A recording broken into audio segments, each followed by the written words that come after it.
Makaraan ng halos 2 buwan ay sinagot din ng Commission on Audit ang NASCOR letter noong 23 April 2025 na kung saan ay hiniling natin na ipasailalim sa isang COA Comprehensive Annual Audit ang Meralco upang malaman natin once and for all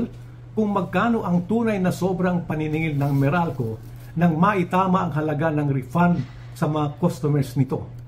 Refund na maaring kilalaning pag-aari ng mga consumers sa pag-aari ng Meralco. Kung maalala po natin, nagsimula itong alok ng Meralco ng refund noong taong 2020 ng halagang 13.8 billion. Winelcome po natin ito at agad-agad nating hiniling sa Energy Regulatory Commission na ipasailalim sa isang comprehensive audit ang Meralco upang malaman ang tunay at kabuuan ng halagang ng sobrang paniningil dahilan sa ito ay maliwanag na nagpapatunay na ang current rate ng Meralco ay hindi makaturungan at hindi makatuwiran.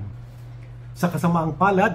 hindi po inintindi ng ERC ang hiling ng NASCOR sa kabila ng mga sumunod na pag-refund ng halagang 4.8 billion, 7.7 billion at 21.7 billion na umabot sa kabuuang 48 billion na hindi nga natin nadama. At nitong nagdaang taong 2024 ay muling nag-alok ang Meralco ng refund sa halagang 19.9 billion. Kaya inulit natin muli ang ating hiling na ipa-audit ng ERC ang Meralco, ngunit muli tayong bigo, kaya tayo po ay dumulog sa COA. Sa sagot po ng COA sa ating sulat, ang kaya lamang nilang ipa-audit ay ang cyclical rate audit sa taong 2004 at 2005. Kaya muli tayong sumulat sa COA at inulit po natin ang ating hiling na pasailalim sa COA Comprehensive Audit ang Meralco nang malaman once and for all kung magkano talaga ang sobrang paniningil ng Meralco noong mga taong nabanggit natin at nang maitalaga ng ERC ang isang presyo na makatarungan at makatuwiran na alam nating mas mababa kaysa sa presyo na sinisingil sa atin ngayon.